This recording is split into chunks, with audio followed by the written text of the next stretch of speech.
Hello and welcome back to Mariana in Yucatan. In this week's episode, we're going to talk about a subject that is very important if you're looking to buy a property in Mexico, and specifically in Mérida, Yucatan. This is regarding what you can expect as closing costs.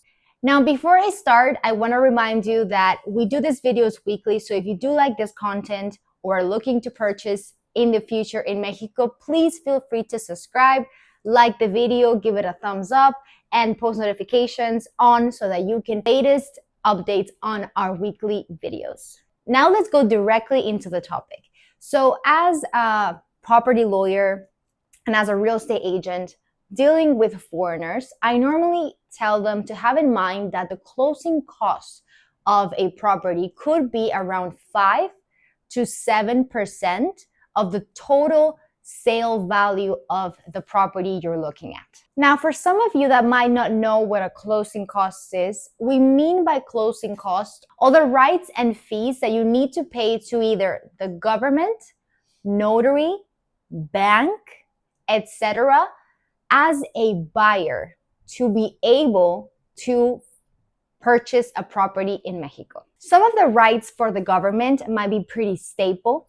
The reason is when you purchase a property in Mexico, you always need to go through a notary.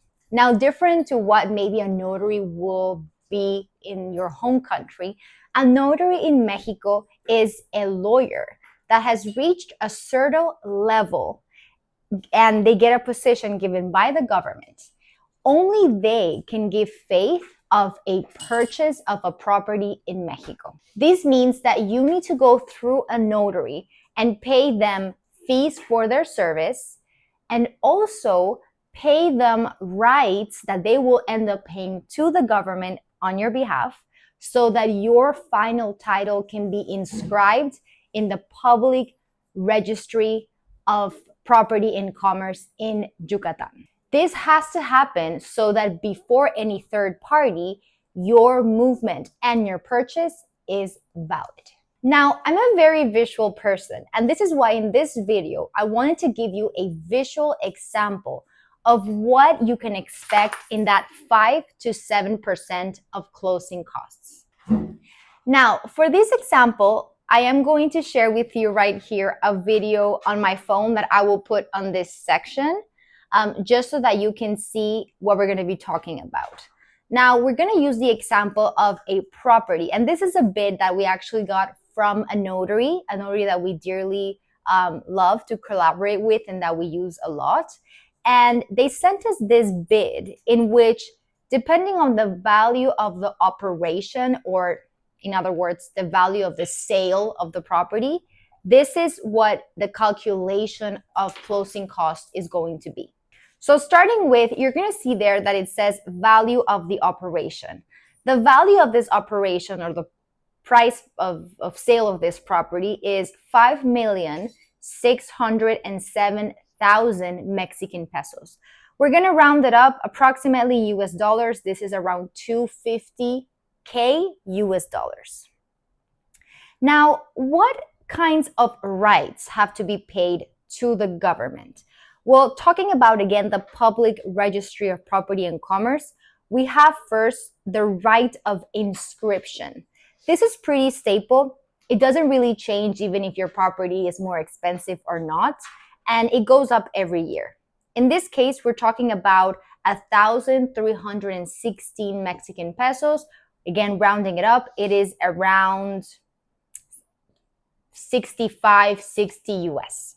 The next point is called Derecho de Calificación in Spanish. I like to call this in English a right of, or a revision right. What I mean by this is that the agent that receives all the documentation from the notary at the public registry has the obligation with this right to revise if the documentation is the right one, if there's something missing, if this act is legal or is going against something that is already inscribed in the public registry, if both of the parties did this out of good faith and without any obligation that wasn't of their own free will, etc. So they actually check this before it's inscribed. The next point we have is the patent of the I would say, the title in English. And this is a tax or a right that has to be paid to the government by the notary to be able to draft in a special book the title of your purchase. The next point we have right here is avisos. So something very important is that when you're in the process to be able to buy a property, there's sort of notices that the notary has to do before the public registry. There is a notice first that there's a process going on between you and the seller. And there is also another notice that is done that's called a definitive notice once the title has been signed. Remember that when you sign a title, it can be up to 3, even 6 months before the public registry system shows it as inscribed. So the definitive notice helps third parties to be able to see that a transaction has been made, even if the title hasn't been inscribed yet. The next one we have is, in Spanish, Certificado de Libertad y o Gravamen. This has a cost of around, I would say, $60. And the purpose of this is to be able to get a document from the public registry which certifies that the property that you're purchasing does not have a lien. So it's very important to be able to have this. Now, the notary is only charging you for the right that the government is asking to give this document. They're not really charging you extra on it. It's really just the document. That's the cost that it has. The next point we have is the cédula y plano. So normally the notary does have to get an updated certificate, a cadastral certificate, and plano, which in English is like the map where you see the measurements of the property, and it has to be from this year and it has to be certified. So they do have to pay for that. Approximately in dollars, that is about, I would say, $40. Then we have the certificate of no money owed, and this has to do a little bit with the property tax. So there has to be a certificate presented to the public registry where it says that there's no property tax owed by the owner. And this is not expensive. It is about $100. That's like $5. Then we have the appraisal, avalúo. In this case, a notary normally has appraisers which they work with. This appraiser is only, and I say only, charging about, I would say, like maybe a $180 US. Now, have in mind that the price of the appraiser can go up if the property has a higher value. We've seen appraisals in 10,000 pesos, 15,000 pesos. It gets expensive depending on who does it. And it has to be a certified appraisal. So it has to be regarding what the public registry actually thinks that the commercial value of the property is. So not just any appraisal or opinion of a value of a property. And we also have some administrative costs. This is normal. I mean, the notary has to do copies. They have to have people of their own to go and get all this, to do the notices, to be able to get pay those rights, copies, etc. So they charge around $100 for that. And then lastly, one of the things that not a lot of people know, but at least in Mexico, you have to pay tax for purchasing a property. In Mexico, this is called the ISAI, and this means in Spanish or in English, a tax for purchasing a property. Okay? In this case of the value of this purchase, which again, remember that the total purchase value is 5,607,000 Mexican pesos. That's around 250K. The tax is around 263,000 pesos. This, if we round it up, would be around 130K. Okay, 130K. No, sorry, 13K, not 130K. 13K for this tax. Okay, we always normally tell people that it is it is around a value of a 3% approximately of the total cost of the property.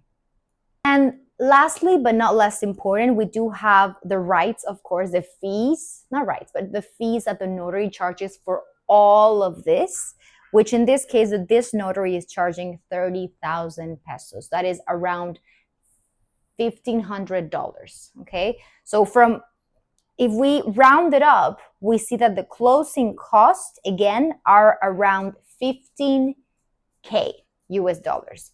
Now, many people think, wow, 15K is what the notary is charging? No, the notary is not charging 15K. The notary is charging, we see there, $1,500. Everything else is taxes that they have to pay to the government, for the inscription, for everything else. Now, what could change with you being a foreigner? Because again, this is a normal for a Mexican, or if you're buying as a Mexican. Well, if you're buying as a foreigner and you decide to buy through a bank trust, this is important because apart from this, which is staple for everybody purchasing a property in Mexico, we also have to add a few other costs. One of them is that you need to get a permit from the Secretary of Foreign Affairs to be able to do a trust on that property. Normally, this permit is around 20 to 28,000 pesos, okay? I will put also the amount here in dollars if you have any question regarding that exchange rate. The next thing you have to pay is that because you have a bank trust now, you have to pay an acceptance fee to the bank of your choice, which is only paid one time. And you also have to pay a yearly fee in advance. Typically speaking, with the banks that we work with, this is around 1,000. So like 500 for the acceptance and another 500, this is US dollars for the first annual fee in advance. Apart from this, everything else is what we talked about right now. You also have the option of purchasing through a Mexican LLC or Mexican company. That will depend a lot on what type of company you want to do. There's lawyers' fees involved, and there's also other notary fees involved for the creation and inscription of that act, which is creating an LLC. But again, if you want to make sure to understand which one is better for you, either purchasing with an LLC or with a bank trust, we will do another video regarding that. You can also feel free to contact us to get a personalized strategy for yourself as lawyers, or to help you find the property of your choice with our real estate company. We hope this video has helped you to have an idea of how much closing costs are when you're purchasing a property in Mexico, specifically right now talking about Yucatan, but as well that you get an idea of why it would seem high and also what things it includes.